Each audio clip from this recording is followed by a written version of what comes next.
怎么样，气不动了吧？看你以后还敢不敢瞧不起我们女人？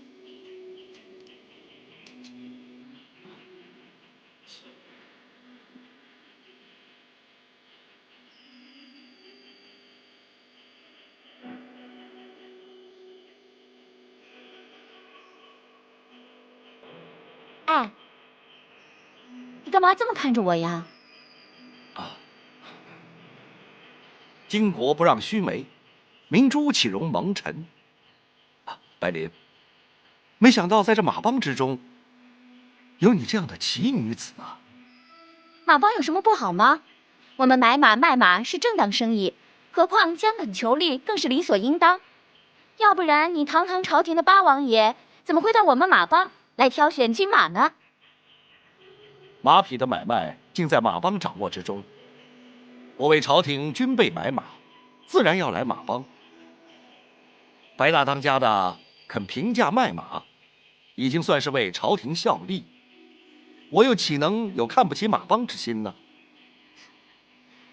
我爹是看你忠厚老实，不像一般官僚那样嚣张跋扈、倨傲无礼，否则又怎肯把你留在马帮，精挑细选，把最好的马匹让给你？啊，你爹的情谊，我敏感五内。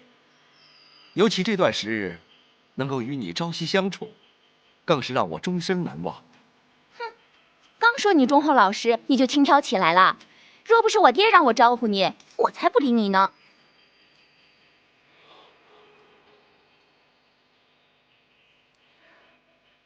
喂，你怎么又在那犯傻了？啊，巧笑倩兮，美目盼兮，望之犹如天上，焉知尚在人间。此情此景，如诗如画，似梦似幻，怎不叫人心猿意马，忘情而神驰呢？我才不跟你转文呢！你这些话言不由衷，都是骗人的。不，我所说的话字字由衷，句句肺腑。此时此景，你骑在马上，就像是一幅画。你不是被称作书画双绝吗？那就把我画下来吧。好，我就为你画上一幅马上英雄。哼，我才不会老老实实的坐在马上让你作画呢。哼，用不着。你的一举一动，一颦一笑，全都深印在我的脑海之中。我就是闭上双眼，也能将你画得惟妙惟肖。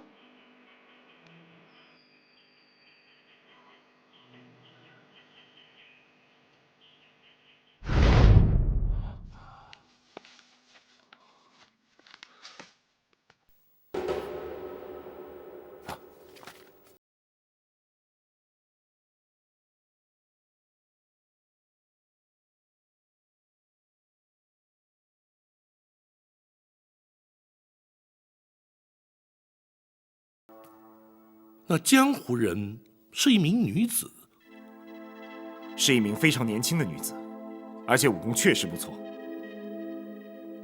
展虎伟确信她没有加害八王爷之意，至少经验没有。她潜入八王爷的书房，留下了一幅画像和一封约见的信函。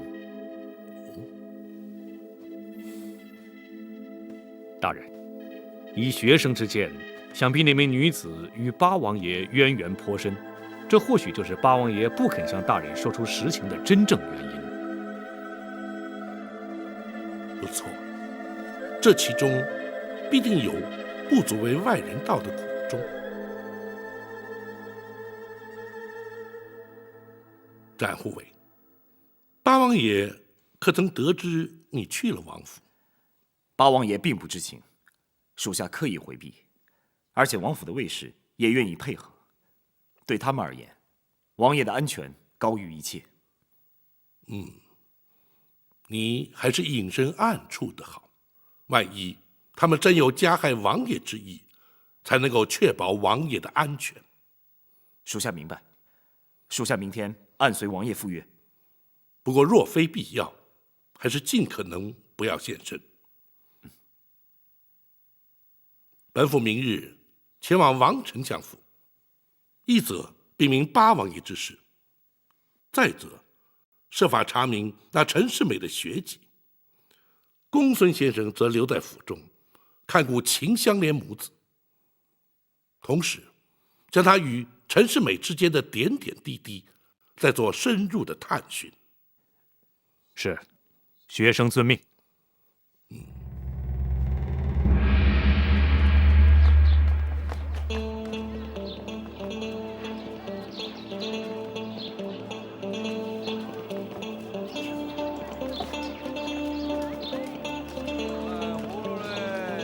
卖小灯笼，卖葫芦嘞。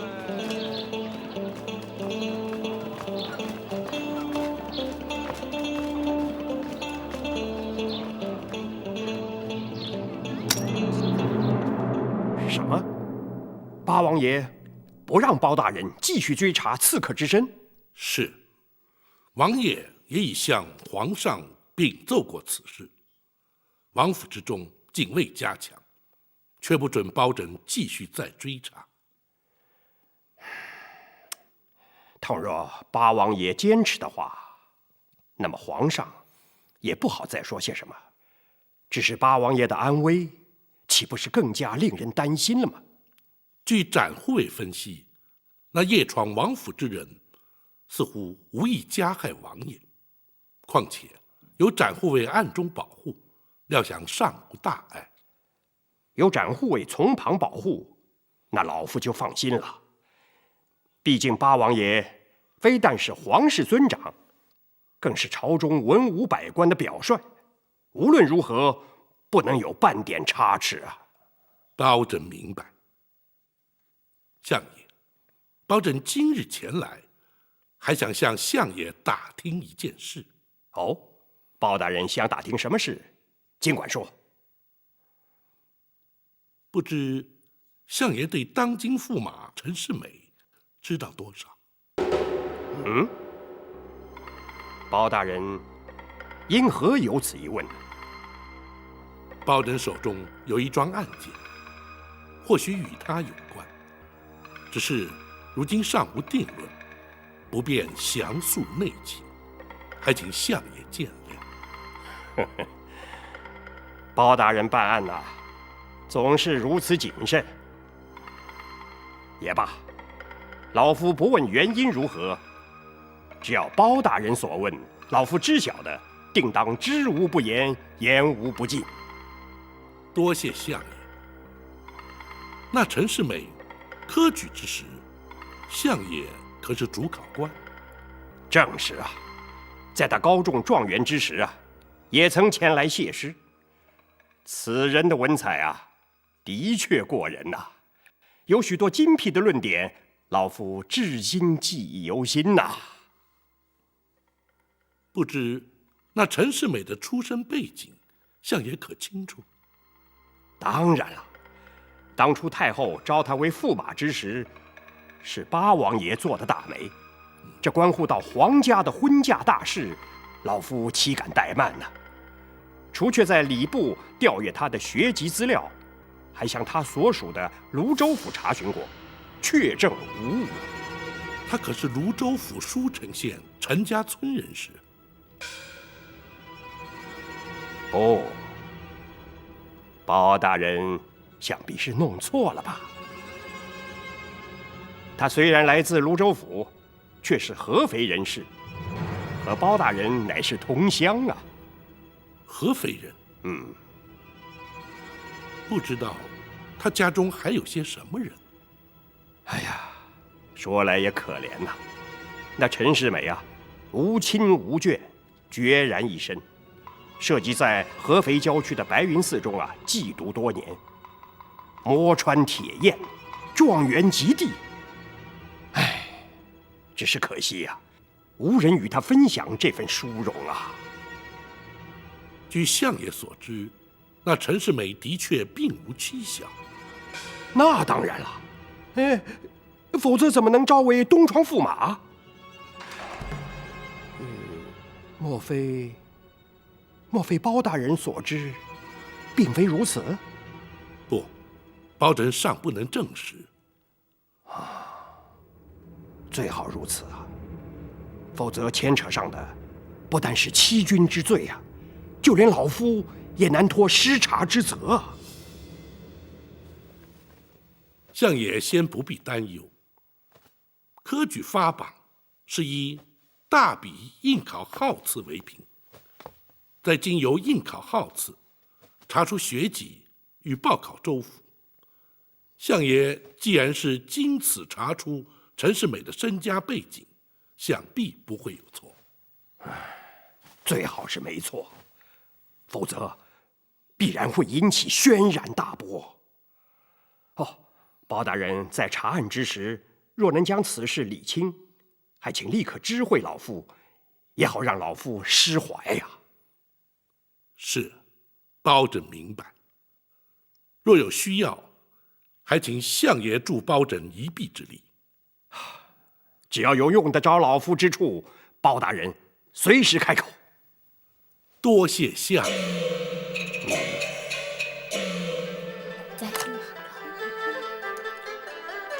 慢点吃啊。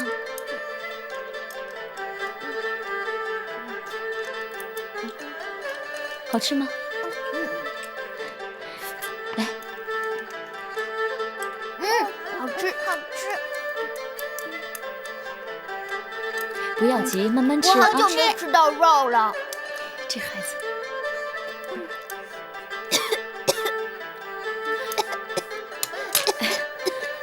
叫你慢慢吃，你看噎着了吧？来，喝口汤。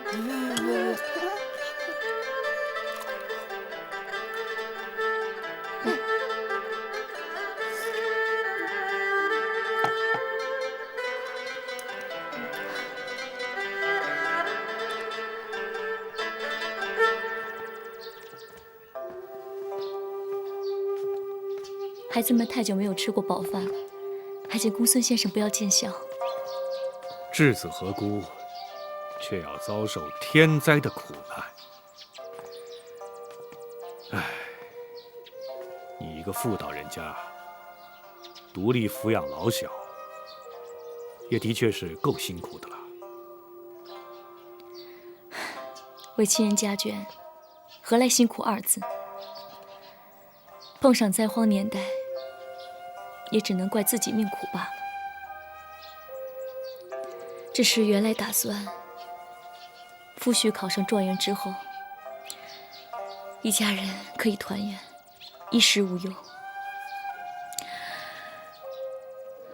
可谁知道，包大人一定会查明此案，还你个公道。不过，在下有些疑问，不知道可否请教？公孙先生，请讲。每逢大比之期，天下举子皆来应考，同名同姓者不乏其人。公孙先生是说，香莲认错了人？就事论事，的确不无可能。不，香莲不会认错的。香莲的那位同乡举子亲眼看到他中了状元之后骑马游京城的。哦，骑马游京城之时，想必已换着状元袍服。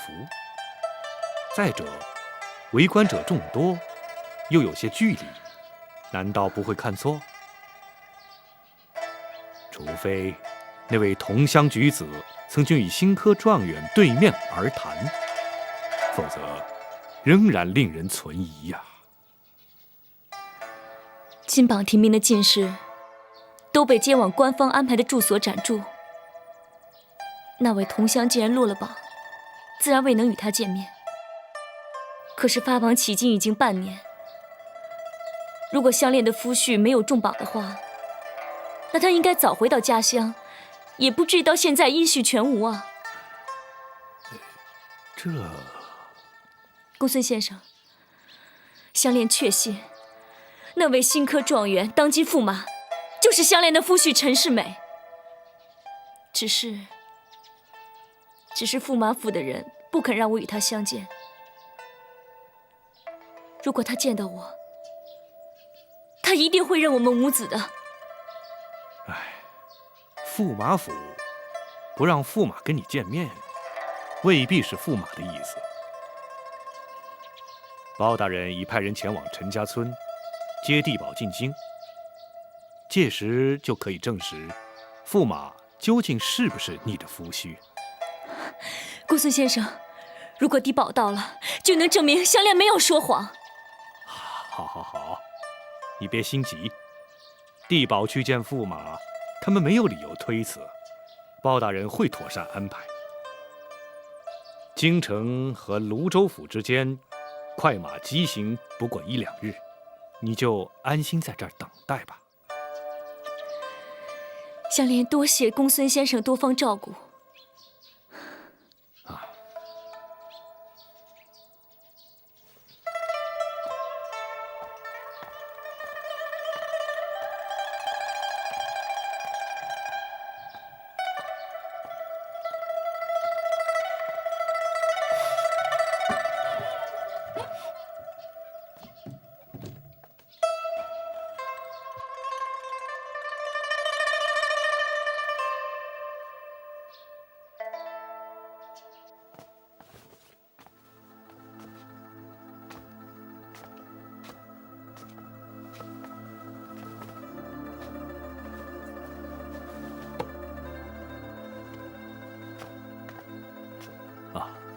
大人回来了。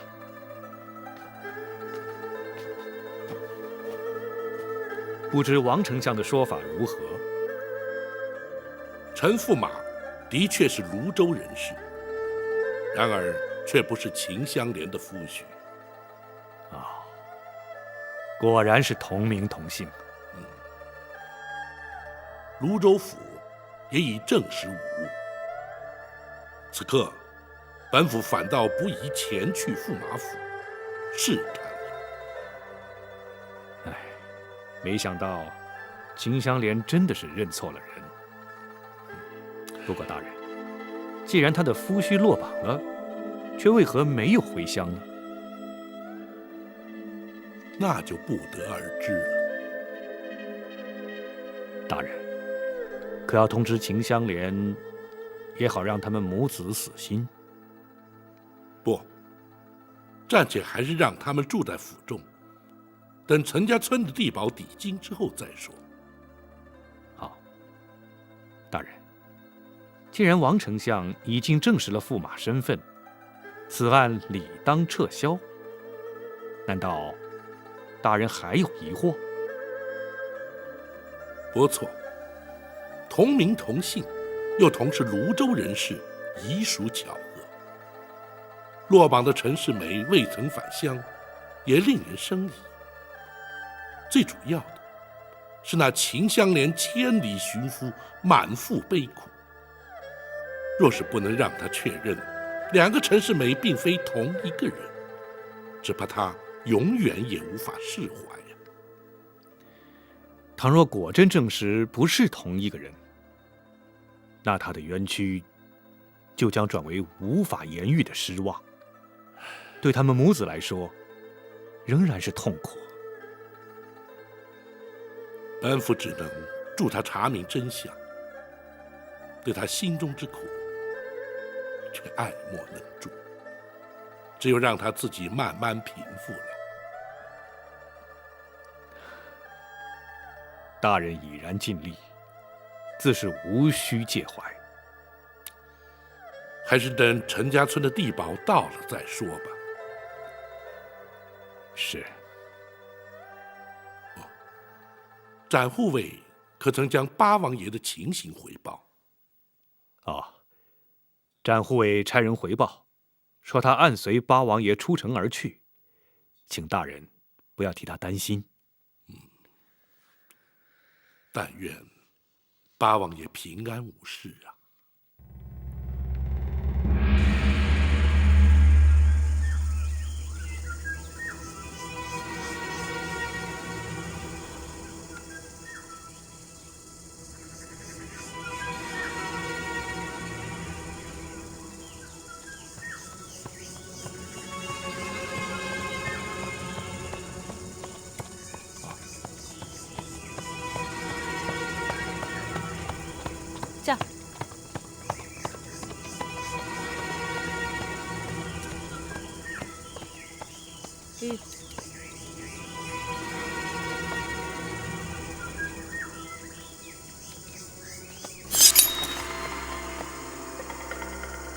你倒是挺守时的。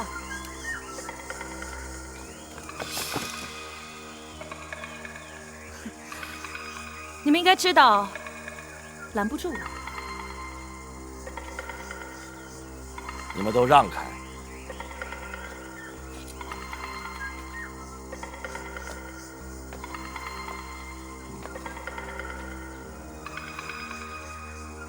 你究竟是何人？约本王来此有何目的？你手上那幅画，你可认得？当然认得。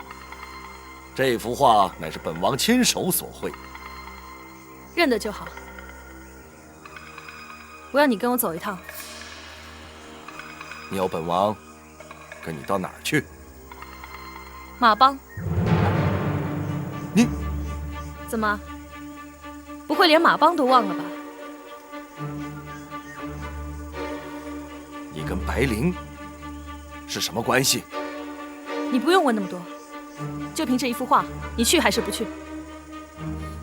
好，我去。好，不过只能你一个人去。不，我们要保护王爷安全。不，你们先回府等候。王爷，不必担心，本王相信他不会对本王不利的。可是，这是本王的命令，不得违抗。你这个王爷，威风倒是不小。哼，说这些毫无意义。咱们可以上路了。好，我们骑马去。我知道你会骑马。王爷，你们先回府等候，3、5日之后，本王自会回去。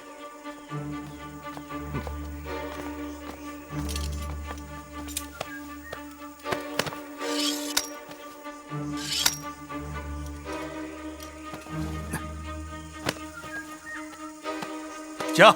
驾！驾！詹大人，玉，王爷的安全没有问题，麻烦你转告包大人，王爷的安全我负责。是。驾！驾！驾！驾！驾！驾！驾！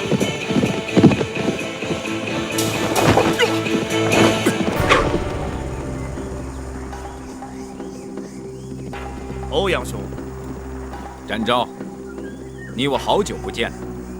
欧阳兄为何挡我去路？我就是不想让你追上他。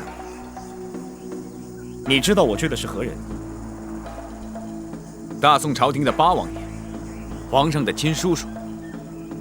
既然知道，那就应该明白展某必须保护王爷的安全。他的安全没有问题。话虽如此，可展某非追不可。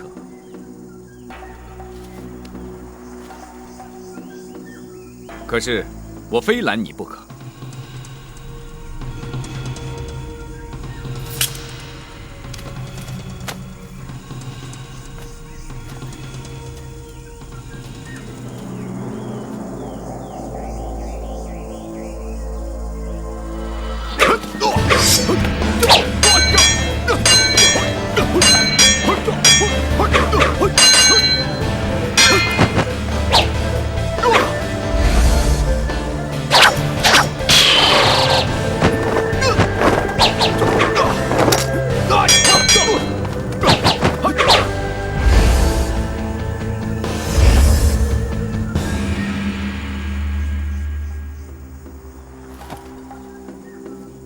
欧阳春，为何不挡了？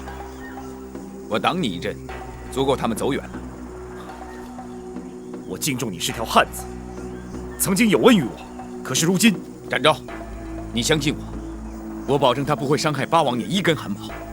你凭什么如此有把握？我认识她，她叫白小霜，是前任马帮帮主的外孙女。那又如何？更重要的是，她是八王爷的亲生女儿。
等到了马帮，你就会明白了。你为什么一定要带我去马帮呢？还是那句话，去了你自然就会明白。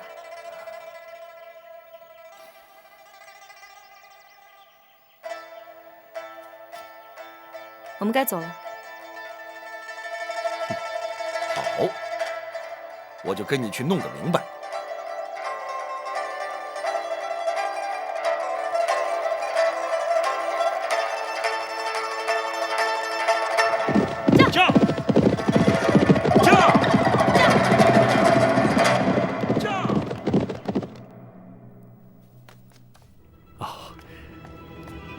大人，公孙先生何以如此匆忙？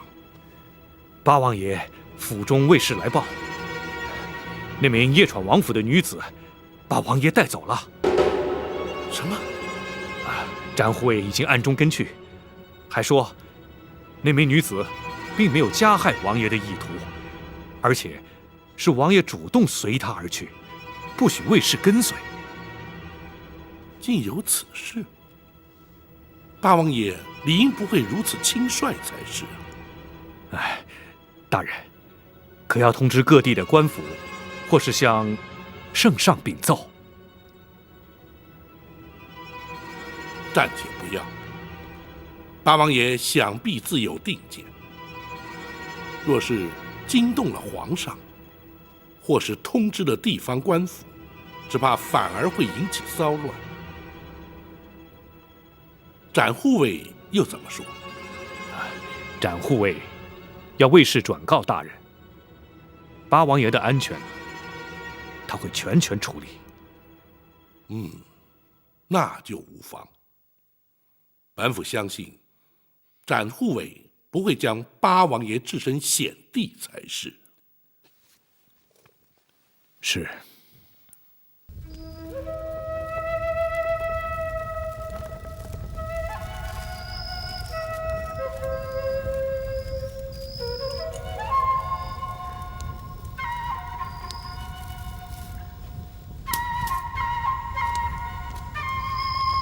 我已经向你保证过，他不会伤害八王爷。你为什么还要跟在他们后面？保护八王爷是包大人指派给我的任务。詹某必须要确保王爷的安全。我说过，她是八王爷的亲生女儿，天底下哪有亲生女儿伤害父亲的道理？难道这你也不相信吗？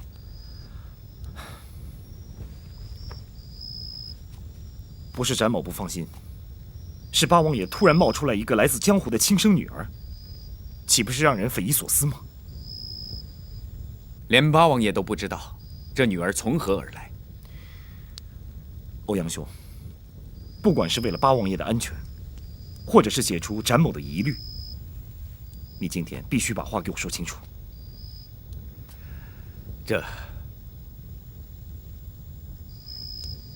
我也不知从何说起。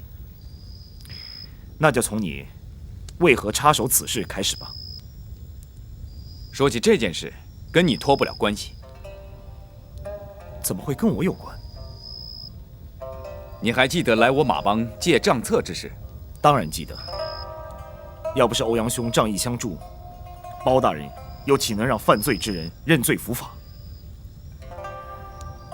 可是出借账册，却犯了马帮大忌。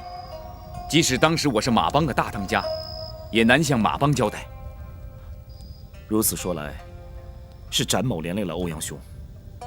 那倒没什么，只是出于我的自愿，所以我只好辞去马帮大当家的职位，而离开马帮。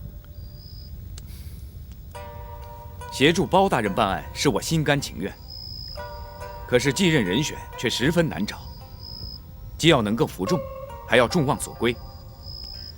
千挑万选，老帮主的外孙女就成了不二人选。你说的，就是八王爷的女儿？不错，她叫白小霜，是老帮主女儿白灵所生，性格豪迈，武功也不错。由她接掌马帮，谁也没有异议。既然如此，又怎么会扯上八王爷呢？小霜并不排斥接掌马帮，可是她却提出了一个条件。什么条件？白灵生下小霜就难产而死。再过2天是白灵的忌日，小霜让害死她母亲的人到坟前上香祭拜之后，才肯接掌帮位。害死白灵的人，他指的是八王爷？不错，八王爷并不知道白灵怀了他的孩子，也不知道白灵是因难产而死。这20年来，他从来没有回过马帮，也再也没有见过白灵。原来如此。小霜不会伤害八王爷，又不可能原谅八王爷。至于他会怎么对待八王爷，就没有人知道了。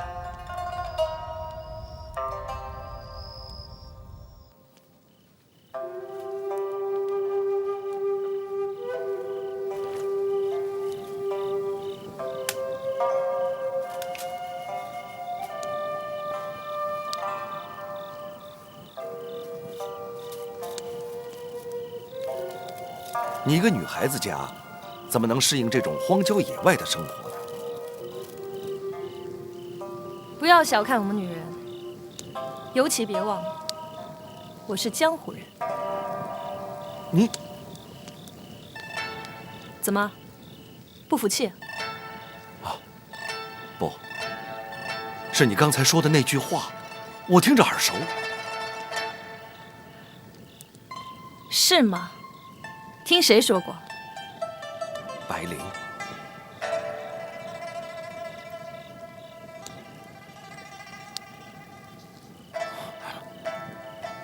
也就是这幅画的主人。你跟白灵到底是什么关系？如果关系不够密切的话，这幅画是绝不可能在你的手中。那么这幅画是怎么到他手里的？你还记不记得？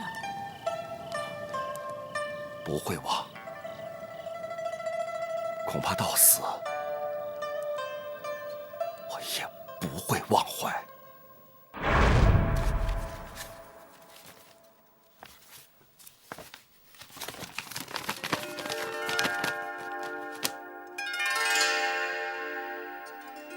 怎么样？画得真像，你是怎么做到的？很简单，因为你的影子一直都在我的脑海里。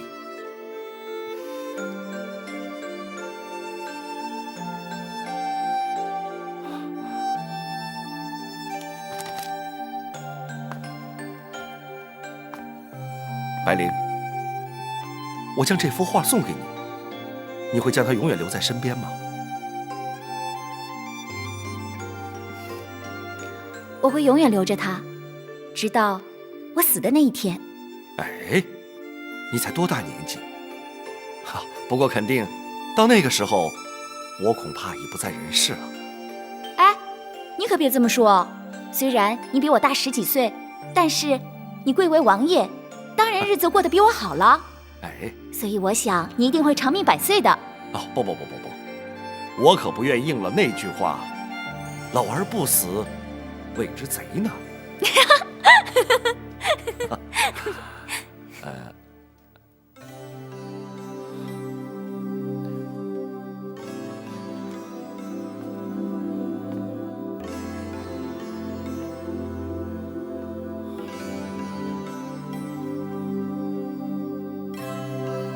白灵，明天我就要回京了。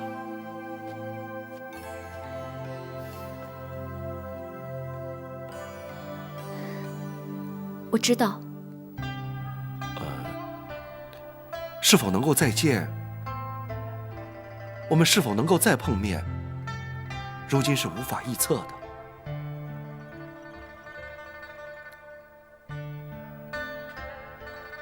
我也知道。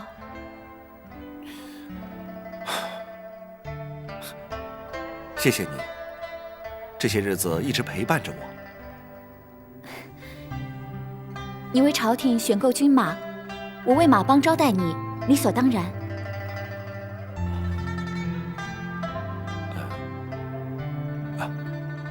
夜深了，你该回去休息了。不，我今天想留下来陪你。白灵，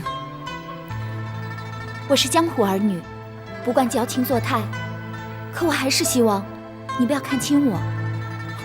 我永远都不会看轻你。可是，你不希望我留下吗？我当然想。那就好。可是，你知道我早有妻室。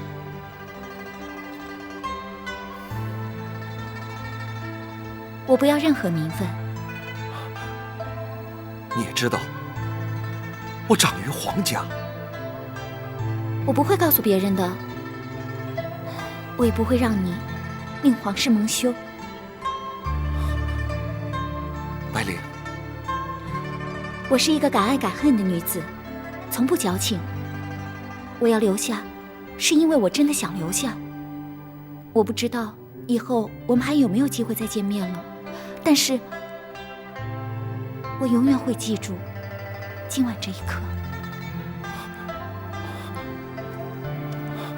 白灵，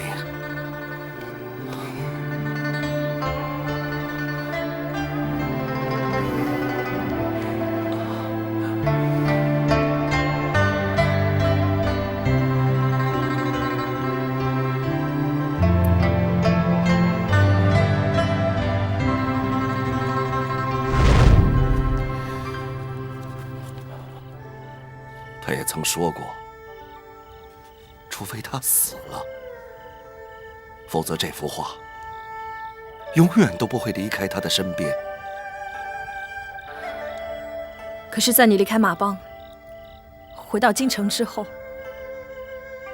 不到1年他就死了。我知道，当时马帮也曾派人来通知我。可是当时京城中也正好发生了一件大事情。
我已经说过，等你到了马帮，你自然就会明白。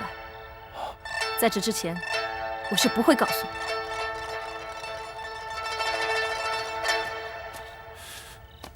也罢，到了马帮再说吧。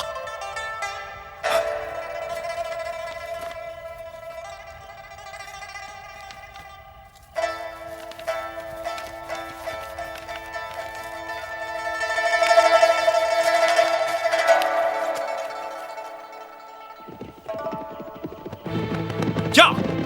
驾！驾！驾！驾！驾！驾！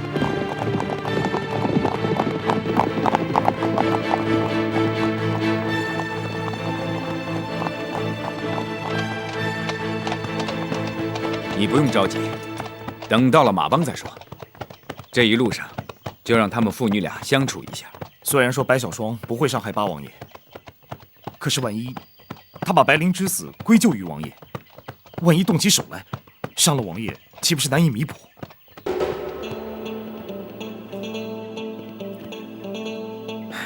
小霜虽然个性倔强，以我对她的了解，她绝不会做出像你说的那种情形。你只是希望他帮你接替马帮，你对他的为人心性又了解多少呢？相信我，普天之下，除了他外公之外，我是他最亲近的人。你和他竟有如此渊源？他的母亲白灵，曾经是我的未婚妻子。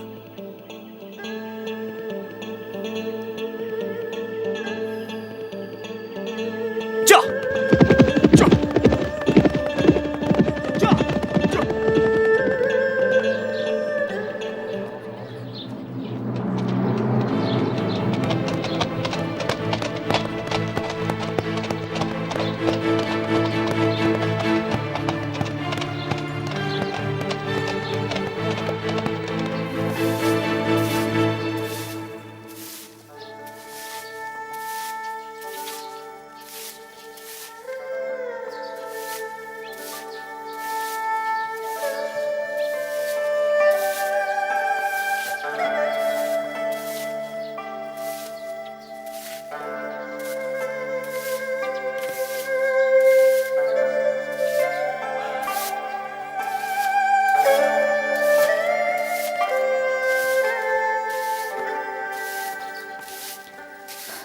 你这是干什么？公孙先生，我只是想帮忙打扫一下。府中自有负责清洁的杂役，你何必亲自动手呢？香莲承蒙包大人收留，又肯为香莲做主，香莲实在无以为报，只好……不，为民伸冤，解民急难，乃是包大人的职责所在，你实在不必如此了。公孙先生，这是香莲唯一能做的。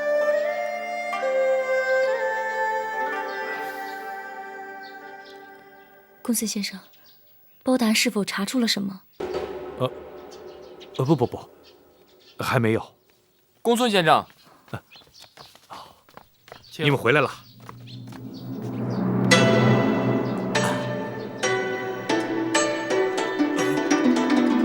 大叔，大叔，大叔！香莲，真的是你，大叔为你担心死了。大叔，师妹不肯认我们，大叔你一定要帮帮我，大叔，大叔你要帮帮我呀，大叔。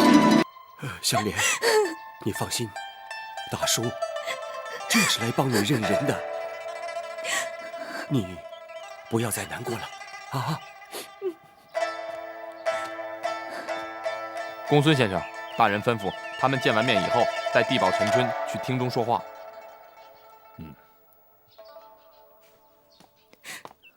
陈春，你先随我去见包大人。是。香莲，来。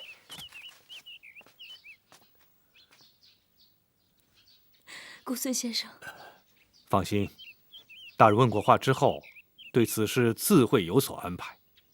你回房中安心等待吧。是，多谢公孙先生。陈春，请。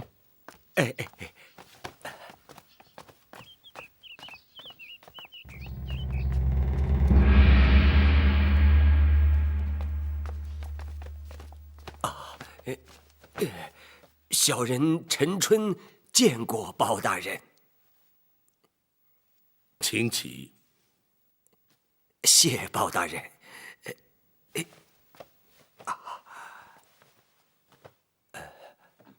方才你可见过那秦香莲了？是，小人见过他了。他的夫婿陈世美，想必你也熟识。回包大人，他的夫婿陈世美是小人的同族晚辈，小人是看着他长大的。本府致函泸州知府孙大人，要你前来京城，协助本府查案，你可知悉内情？回包大人，小人只知道包大人要小人前来认一个人。不错，本府要你前往驸马府，看看那状元驸马与秦香莲的夫婿究竟是否同一个人。回包大人，据陈家村另一名落地举子陈坤说，新科状元的确就是咱们陈家村的陈世美。不，本府要你眼见为凭。是。不过，怎么，你有何爱难之处？回包大人，小人只是一个小小的陈家村地保，小人是担心进不了驸马府啊。你无需担心，本府自会亲自带你前往指证。是。今日天色已晚，不克前往。明日一早，本府会传你同往驸马府。好，是，小人恭候包大人的传唤。张龙、赵虎，属下在。可曾安排陈春的住处？回大人，属下已经安排好驿馆。好。先带陈春前去歇息。是。谢包大人。请。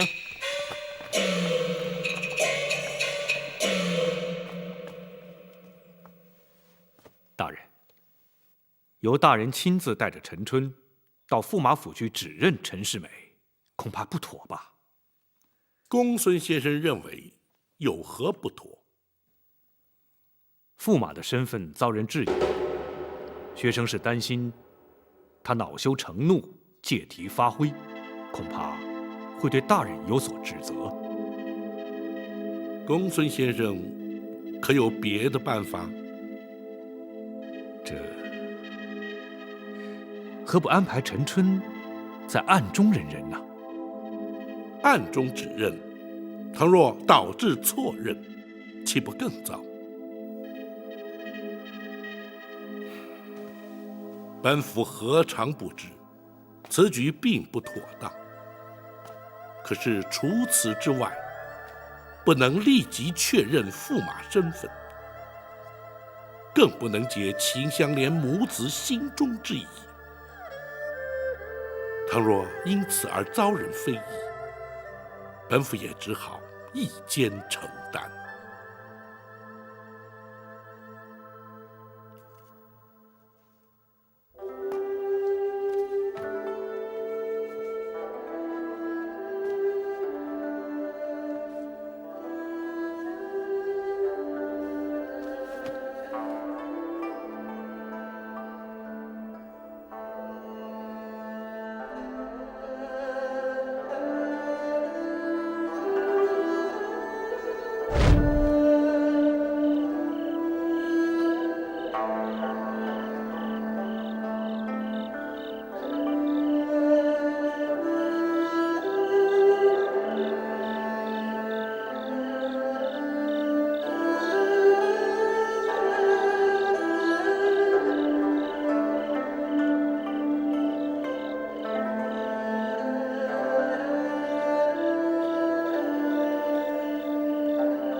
天凉了，别着凉了。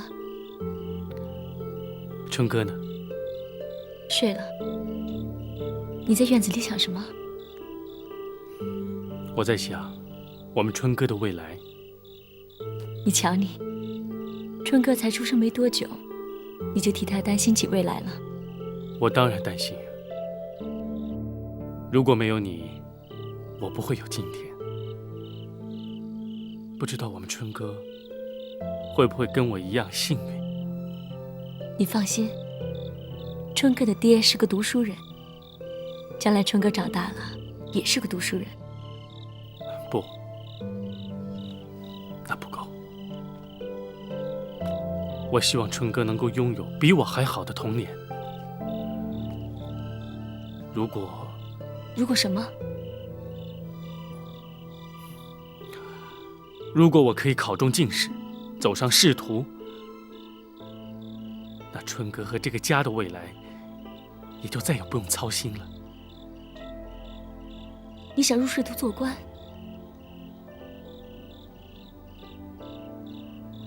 金榜题名，光宗耀祖，这不是每个读书人都期盼的吗？那也不一定。我爹常说，读书未必要做官。所以他做了一辈子的教书先生。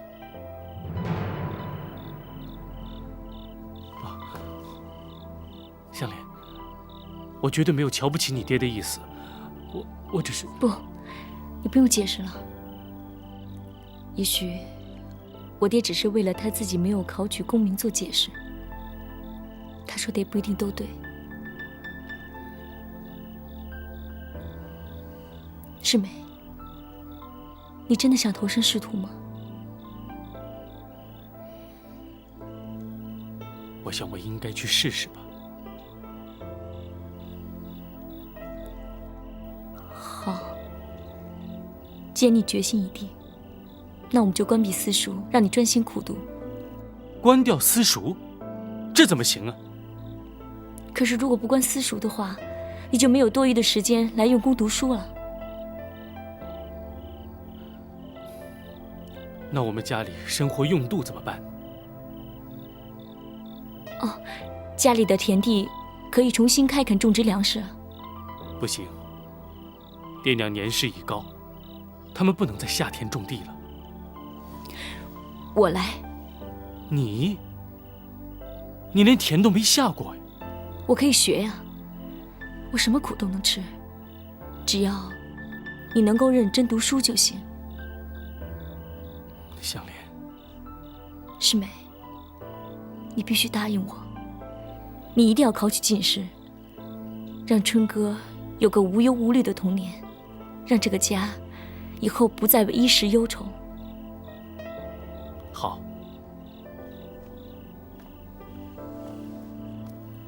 我答应你，我绝不会让你失望。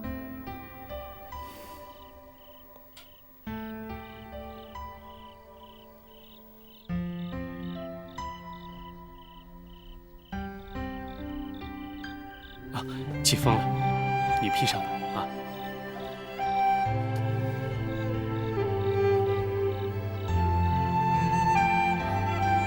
多美的月亮！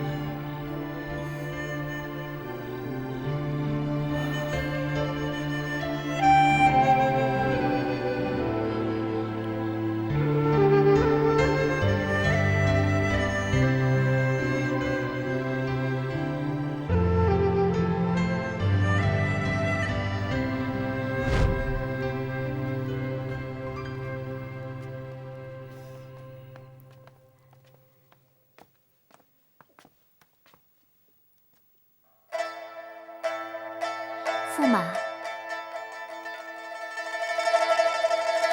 驸马。公主。哎，你怎么出来了？外头夜寒，小心着凉了。来，坐。我在书房没有找到你，你坐在这儿想些什么？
爹，娘，村里的陈春大叔来了，包大人要带他去见世美，请爹娘保佑，让世美肯认我们，让孩子能和他们的爹在一起。求爹娘保佑。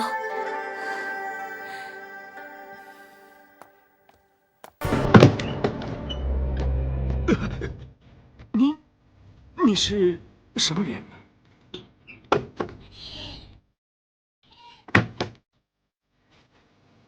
你是泸州来的地保陈村吗？是，你是？你不用害怕，我是驸马府的人。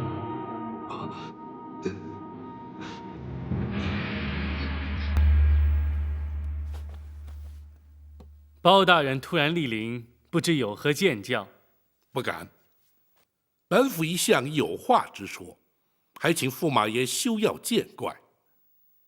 包大人清正刚直，满朝尽知，但说无妨。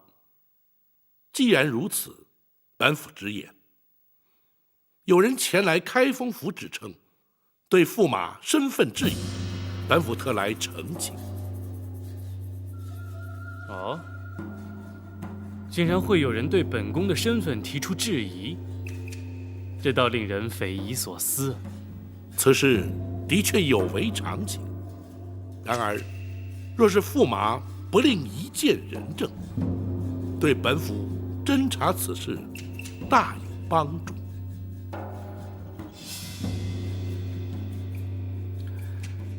既然包大人是为了办公事，本宫岂能不配合协助呢？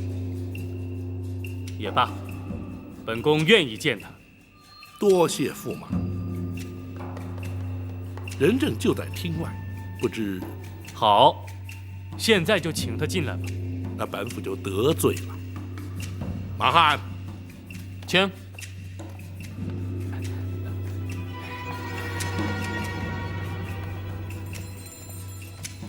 小人见过包大人。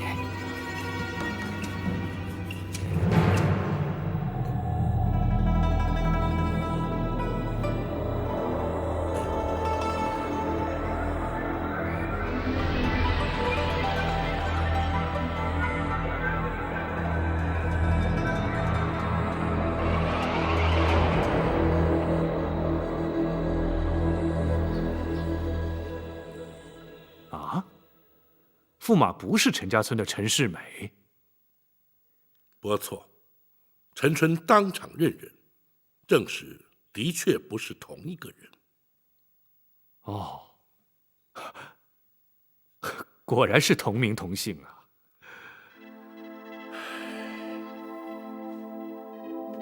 莫非大人尚有不解之处？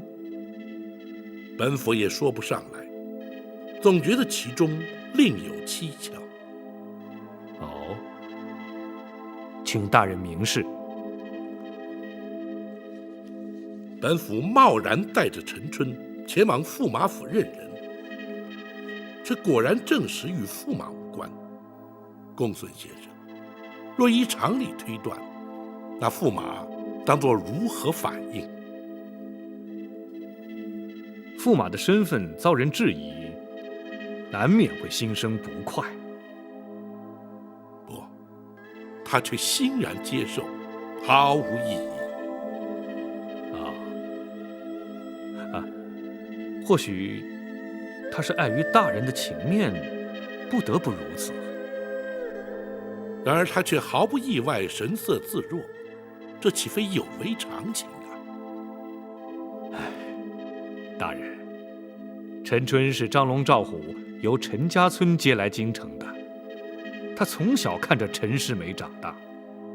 既然他已经证实陈世美不是秦香莲的夫婿，则此案可以认定秦香莲认错人了，大人又何必介怀呢？也许是本府多虑了，只是如今那秦香莲恐怕无法接受这样的结果呀。大人，应该不会吧？既然驸马不是他的夫婿，就没有抛妻弃子之事。他也该感到安慰才是。然而，那陈家村的陈世美，如今又在何处？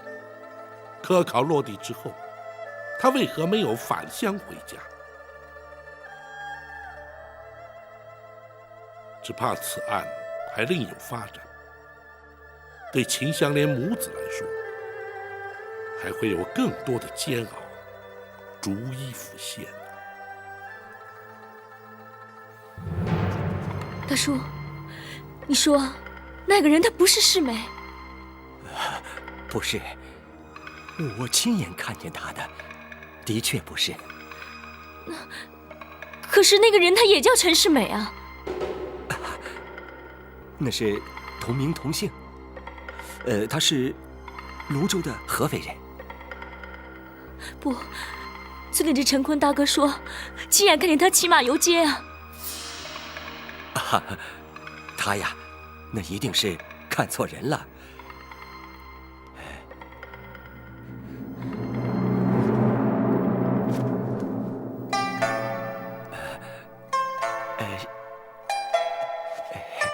小莲啊，大叔知道，你一直认为这驸马就是世美，可是大叔绝不可能认不出他来呀。这样也好，至少啊，不是世美她不肯认你们。那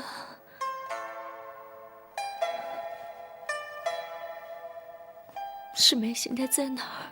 这我也不知道啊。我该怎么办？大叔，我该怎么办？小莲，你也不要再难过了。听大叔一句话，回家吧。啊，至少村里的父老乡亲们还可以照顾你们。春哥和冬妹才能够平平安安的长大成人呐。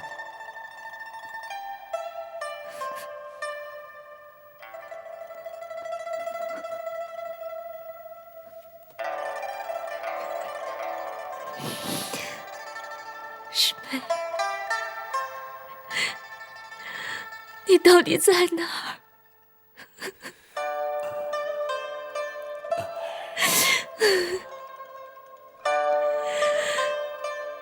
你到底在哪儿啊？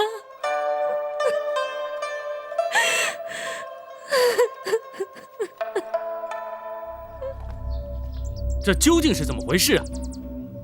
驸马爷何必动怒？什么事情都没有发生。你还敢说？那陈春怎么会到京城来？而且还和包大人一起来？包大人不是说了吗？有人质疑驸马爷的身份，所以带陈春来认人的。你说过，出了任何问题你负责。如今怎么办？你什么也别办，照样做你的驸马爷就行了。魏明，你说得倒轻松。今日包大人能带程春来府里认人，谁知他日他又会带些什么人来查些什么呢？驸马爷就放心吧。那陈春来了又能如何？只要花些银两，就能摆平这些乡下人。谁也不知道你驸马爷真实的身份，反倒证明了驸马不是陈家村来的陈世美。你，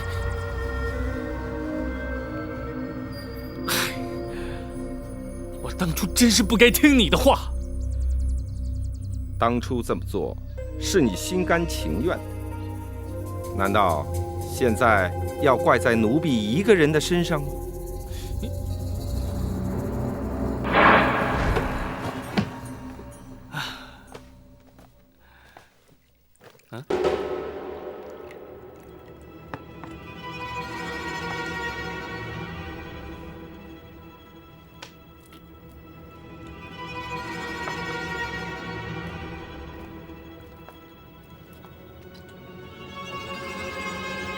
你你是什么人？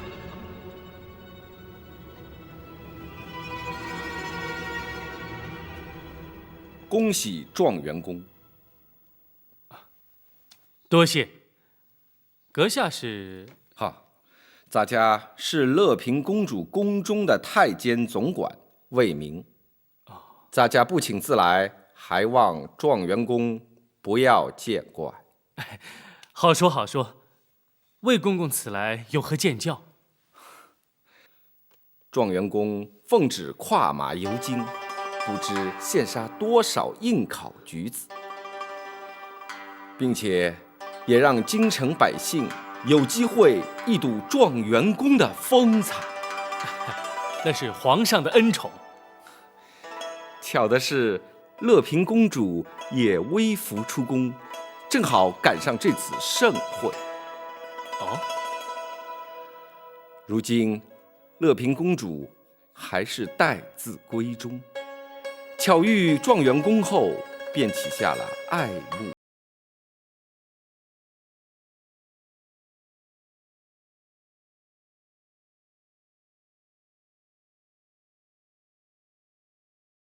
请皇上赐婚，将状元公招为驸马。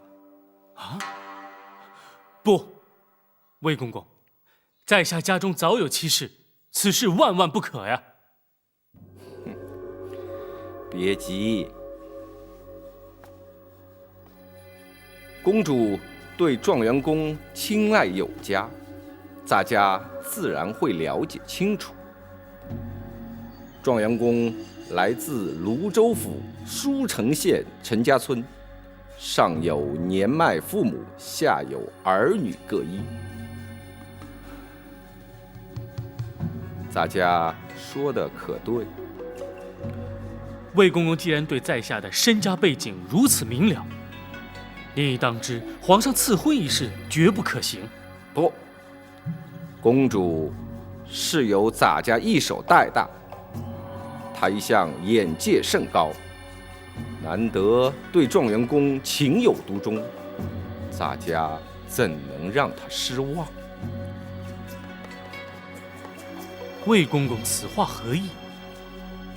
只要状元公同意，咱家自有办法，让状元公攀龙附凤，堂而皇之的成为驸马爷。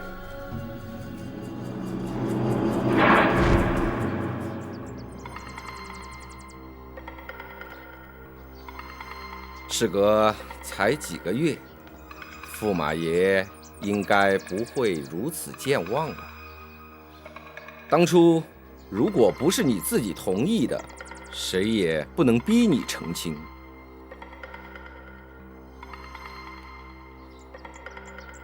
如今你可是当朝的驸马，荣华富贵享用不尽，这不是驸马爷心中所愿的吗？魏明，你明知当初我不得不听你的，你又何必此刻冷言相讥呢？当初你可以不听，如今这个局面是你自己选择的结果。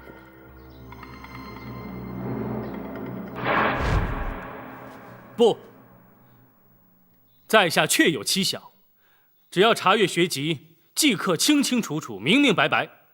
皇家又岂会招在下为驸马呢？咱家的办法就是出在这学籍之上。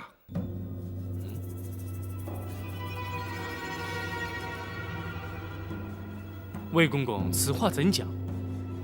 本科有一名落地举子，来自泸州合肥。他无亲无眷，孑然一身。巧的是，他与状元公同名同姓。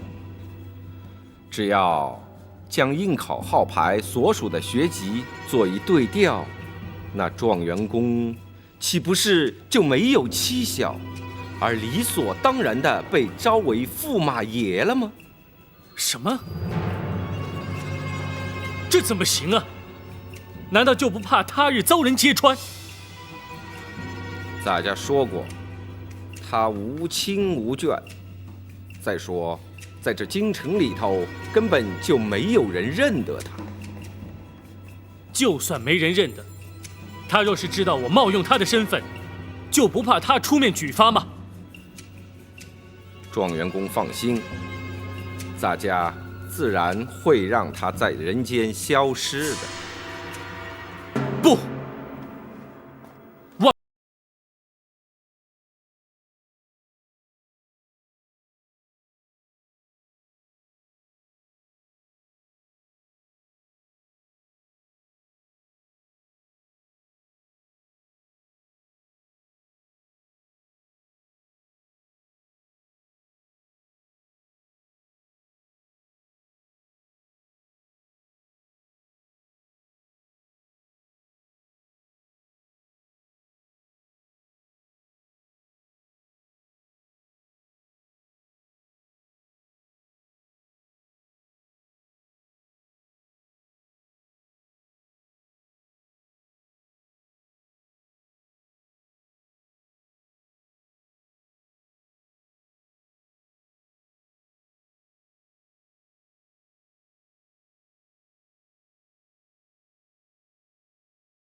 还请公公见谅。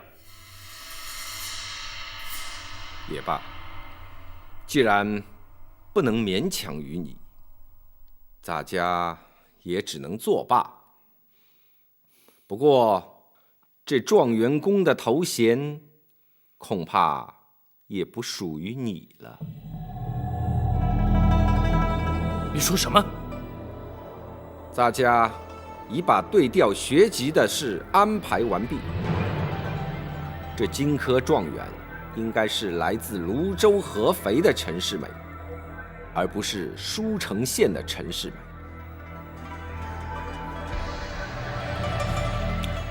大家相信，明日就会有礼部官员为了他们的错误失职而自请处分。至于你嘛，就回乡和你的全家团聚去吧。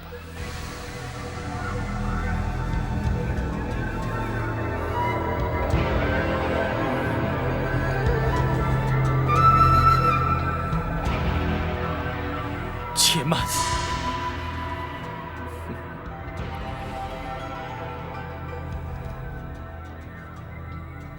怎么？你改主意了？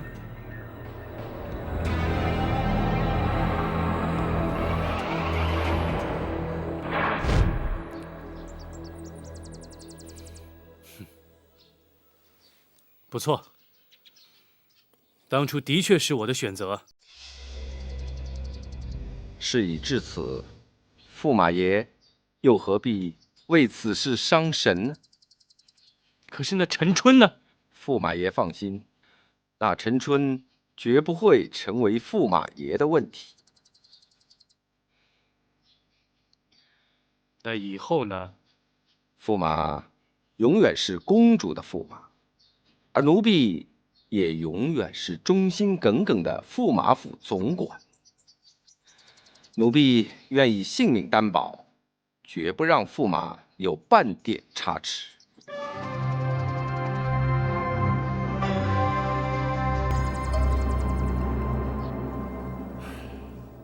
秦香莲，你家乡地保已经证实，驸马并非你的夫婿，本府无法接你的诉状，你可明白？香莲明白。陈春，小人在。本府将你招来京城坐镇任人，如今你可回到陈家村，是，并将秦香莲母子一并带回。沿路之上，要善加照顾，不得有误。是。小人遵命。公孙先生，学生在。交代府中账房贴补他们的返乡费用，再由本府俸禄之中提拨纹银20两，给香莲母子作为日后生活所需。是。多谢包大人。你不必向本府致谢。返乡之后，你要独自一人抚养2名子女，往后日子还长，你要自己保重啊。是。陈春，你们预定何时启程？回包大人，小人顺便在京城办点事儿，明日一早即刻启程。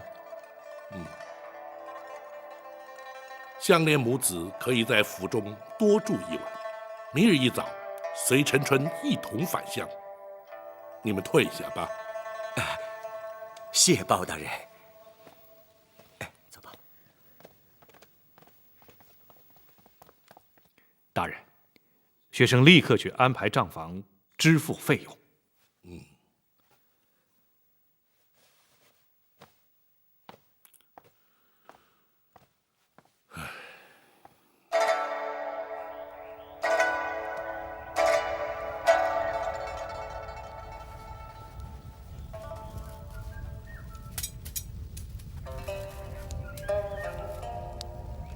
我只知道欧阳兄是马帮的大当家，没想到你和马帮还有如此深厚的渊源。哼，江湖上一直不明白，北峡欧阳春怎么会接掌马帮？除了马帮的老人之外，无人知道我和白老帮主的关系，更不知道我差点成为他的女婿。连白小双也不知道。白灵生下他之后，就难产过了世。在他成长的过程中，我曾不时去探望他。他只知道我是他最亲近的一位叔叔。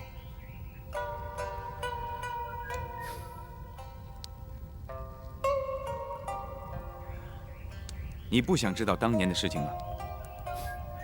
詹某好奇心一向不大，这是欧阳兄的私事，你不想说，我也不好多问。南侠展昭果然不同于一般人。这件事埋藏在我心底已有很多年，无人可说，可又不吐不快。今天我主动跟你说，你可愿意听？既然如此，詹某洗耳恭听。好，那我就话说从头。想当年我初出江湖，不知天高地厚，白老帮主执掌的马帮在江湖上颇负盛名，于是我就登门独闯。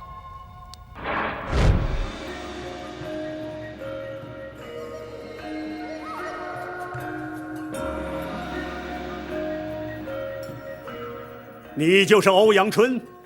不错，阁下就是马帮帮主白鹰白大当家。正是白某，不知欧阳少侠来我马帮有何见教？哼，马帮威震江湖，我想知道究竟是否浪得虚名。住口！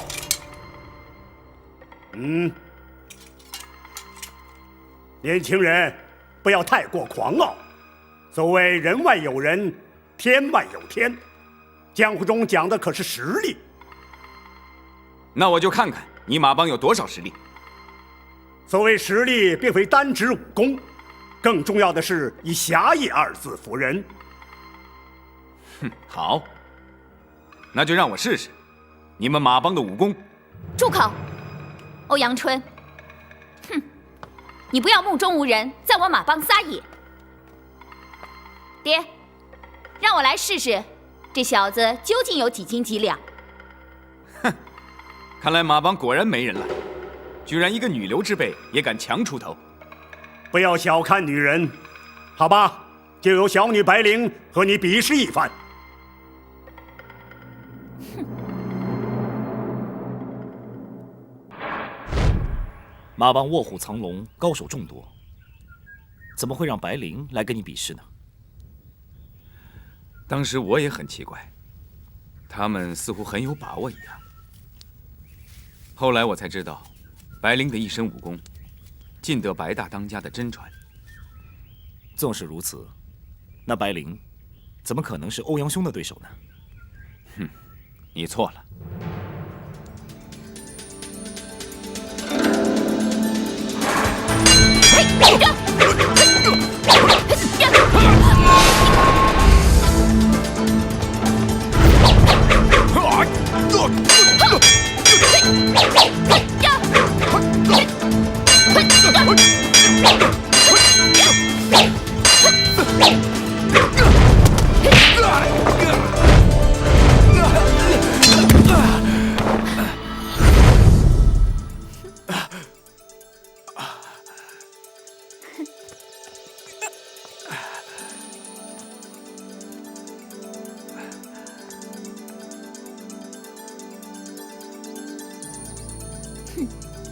如今你该知道马帮不容人侵辱了吧？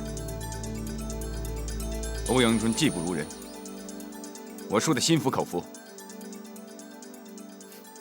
任由马帮处置。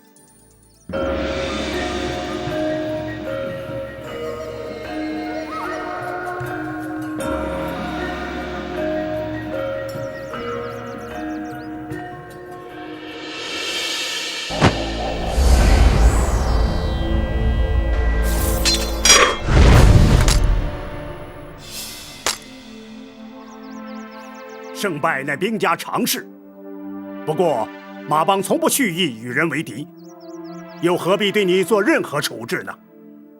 你去吧。你让我走？不错，你只要记住，人外有人，天外有天。你如果让我走，我还会再来。哦，你还来我马帮做什么？我会回去，潜心苦练，然后我们再比一场。我有把握，一定会赢你。你，爹，让他走吧，就算他再练10年，也未必是我的对手。你，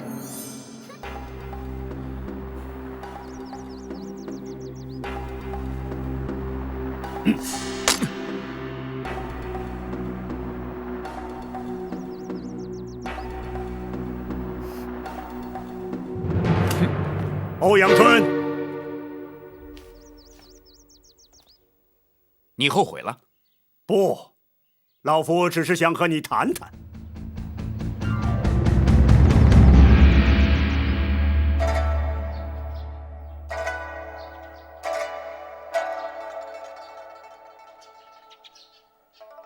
白帮主，有话请说。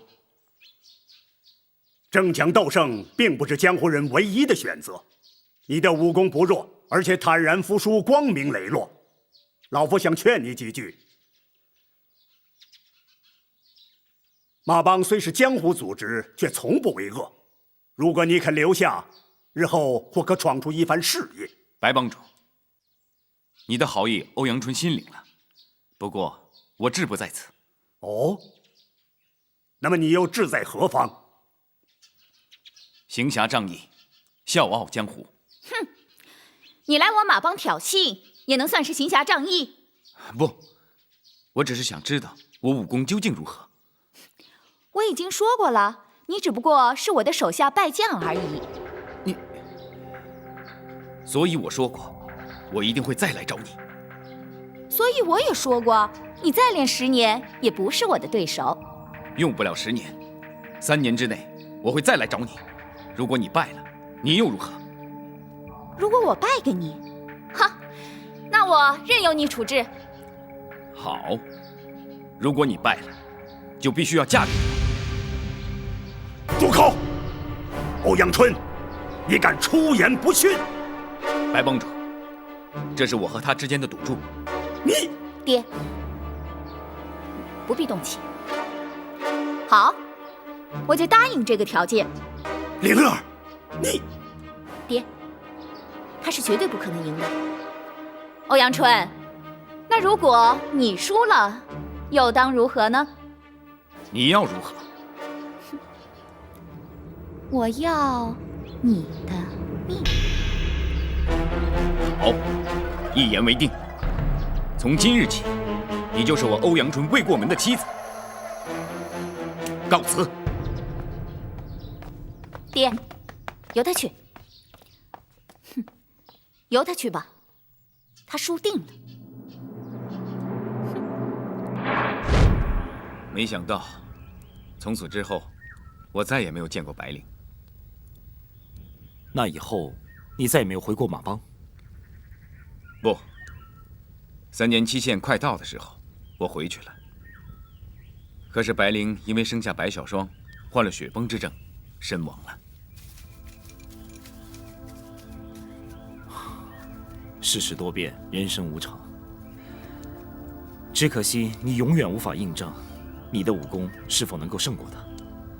虽然他的人已经不在了，但是我还是印证了我的武功，超过了他。那又是如何印证的呢？白灵的武功传承于老帮主，我是从他的身上得到了印证。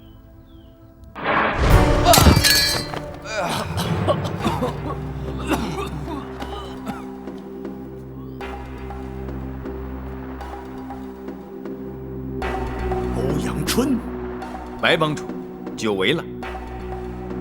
你毕竟还是来了。我还有一场生死之约没有履行，我怎能不来？白灵呢？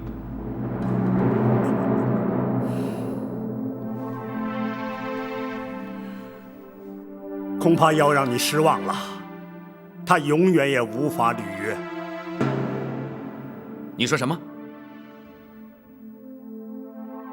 这3年来，你的武功想必精进不少，才敢再度上门。不错，我闭门苦练，就是为了一雪当年之耻。可惜你却来迟了。